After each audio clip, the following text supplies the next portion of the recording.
Buen día, hermanas, hermanos del Caminar Consciente. Hoy vamos a seguir hablando sobre los Tezcatlipocas. En esta ocasión vamos a hablar sobre Yauyaqui Tezcatlipoca, el Tezcatlipoca negro.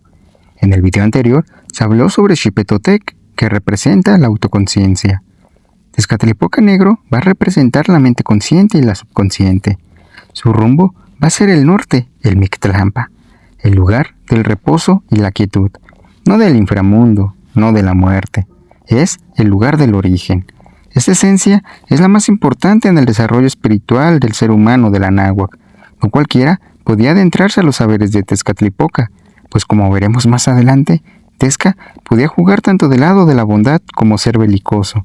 Aunque en este sentido, también podríamos considerar una guerra tal y como la conocemos ahora. Y esa otra guerra, una interna, la espiritual. El simbolismo del espejo tiene que ver con la mente subconsciente y con la memoria. La dualidad entre Mitlantecutli y Mitlancacíhuatl, o también llamados Popocatzin, hacen parte de la ley de los contrarios. Lo que es arriba es abajo, y lo que es abajo es arriba. La vida y la muerte son en realidad un proceso de transformación. Dentro de la vida está la muerte, y dentro de la muerte está la vida, tal y como aparece en el Códice Borgia. El norte es el único que tendrá esta dualidad. La conciencia y la subconsciencia. Esta última es la encargada de guiarnos, de abrirnos los ojos, de observar lo que hay dentro de nosotros. Este rumbo es el espejo del sur, el sol. Por lo tanto, es la noche, la luna, el universo. El espejo y el pedernal son símbolos lunares. El espejo es la mente y el pedernal la memoria. El humo que sale del espejo son nuestras acciones, los egos implantados en el ser humano. Se tiene que pulir ese espejo, nuestra coatl, nuestra mente, para poder ver lo que hay dentro de nosotros. Pongamos un panorama general. Tezcatlipoca es el que se encuentra en el rumbo del norte, del Mictlampa, del lugar del reposo y la quietud, y como ya se mencionó, hace referencia al universo. De ahí que uno de sus nahuales sea el jaguar, la representación de la Vía Láctea, de la noche y de las estrellas. Sagún, en el libro primero, describe a Tezcatlipoca como un dios. También hay que recordar que nosotros no ponemos el concepto de Dios, sino el de esencia. Pero al ser una fuente histórica, y cuando se trate de trabajos de historiadores o antropólogos que sí manejan el concepto de Dios, lo vamos a respetar. Lo pone como un Dios verdadero, invisible y que estaba en todo lugar, en el cielo, en la tierra y en el infierno. Tenía la capacidad de hacer guerra, enemistades y discordias. Era también llamado Necocyautl, el sembrador de discordias de ambas partes. Él daba las prosperidades y riquezas, la fama y fortalezas, los señoríos, dignidades y honras. Esa esencia será la más importante, la que tiene muchas formas y la que está en todas partes. Por lo tanto, es omnisciente. Pero también será omnipresente, ya que está en todas partes. Es omnipotente, nos dicen las crónicas, conocía todo lo que sucedía aun cuando tenía los ojos vendados y sabía lo que los hombres hacían desde el interior de sus corazones. Por lo tanto, también es omnividente, siendo Ixquimili su representación. Todas estas cualidades hicieron que los cronistas lo confundieran con el diablo. Si tiene todos los atributos de Dios y no es Dios, entonces no puede ser otro que el mismo diablo. Sagún también nos dirá, al asomarnos a él, nos vemos, pues Tezcatlipoca nos mira con nuestros propios ojos. Aquí no nos hablan de un Dios, nos hablan del mismo ser humano. Al ver dentro del espejo, es el mismo ser humano que se refleja. Nos vemos tal y como somos.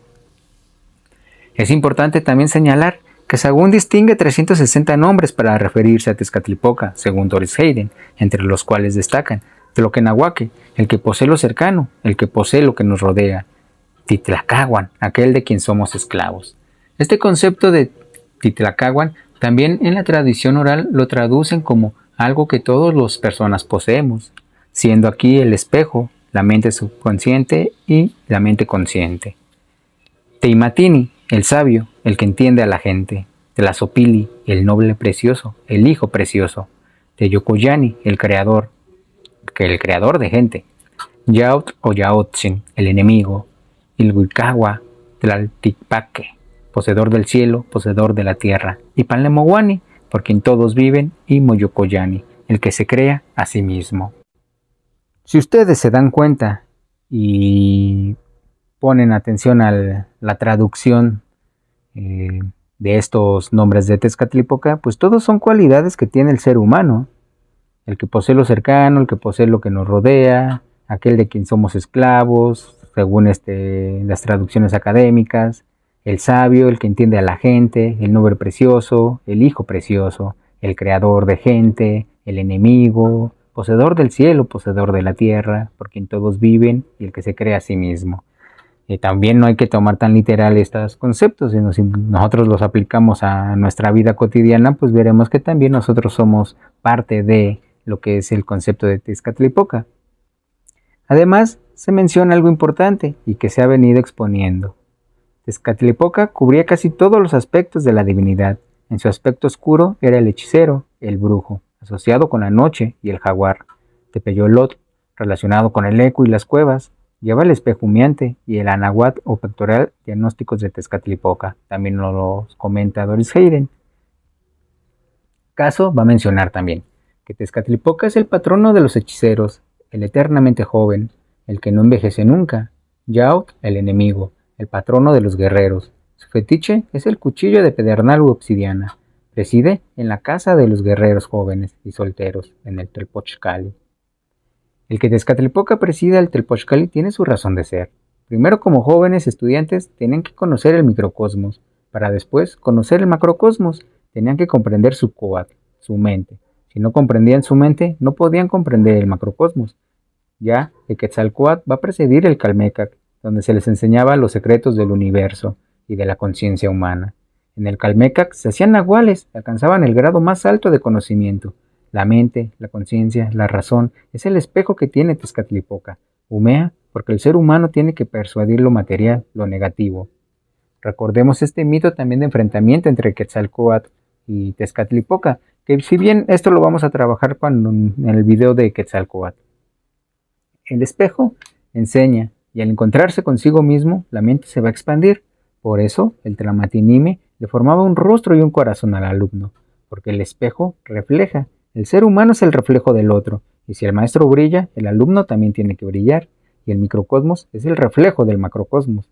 El ser humano tiene que encontrar la impecabilidad, porque es el reflejo del universo.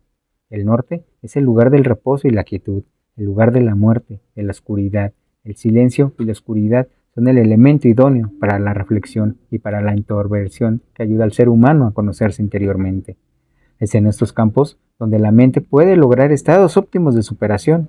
El ser humano, desde esa óptica, tiene dentro de sí la capacidad de vencer el dolor y el sufrimiento, de poder disfrutar lo que la vida nos ofrece con espíritu sano.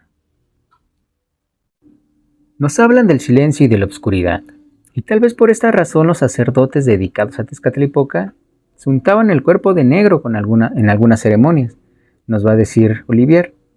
El estudio de las representaciones de Tezcatlipoca en los códices ha revelado que este color era el que aparecía con mayor frecuencia tanto en el cuerpo como en las rayas del rostro de esa divinidad. Las estatuas del Señor del Espejo Humeante eran pintadas o recubiertas del mismo modo, o bien realizadas con una piedra semejante a la obsidiana. Las prácticas sacerdotales, pero también las de otras categorías sociales, permitieron establecer un vínculo entre el color negro, la penitencia y los autosacrificios. El color negro también tiene que ver con el entrar a la cueva, a las entrañas de la madre tierra, al inframundo, entre comillas, donde se encuentra Mitlantecutli, Mitlantecíhuatl, la esencia de la muerte. En la cueva se experimenta una muerte simbólica. Por esta razón, pienso que los sacerdotes iban a hacer penitencia a la montaña para encontrarse consigo mismo antes de que saliera el sol. Recordemos que Tepeyolotl es uno de los nahuales de Tezcatlipoca. Los sacerdotes ayunaban antes de las fiestas y se abstenían de todo contacto sexual, para evitar las tentaciones de la carne.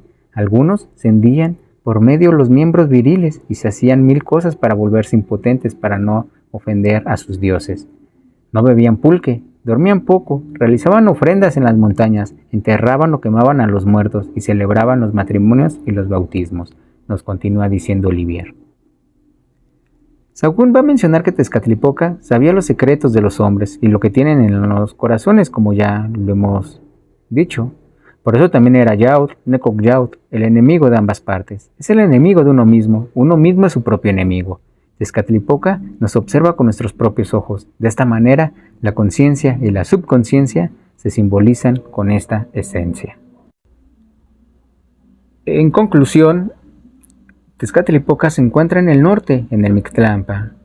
Representa la conciencia, la subconsciencia, la memoria, la mente. Su elemento va a ser la tierra, su año va a ser el tépac, el pedernal, y su color será el negro. De esta manera, hermanas, hermanos, concluimos este video, esperando que les haya gustado. Comenten, por favor, suscríbanse, den like, activen la campanita para que les lleguen los demás videos. Y de esta forma me despido de ustedes, deseándoles un excelente día.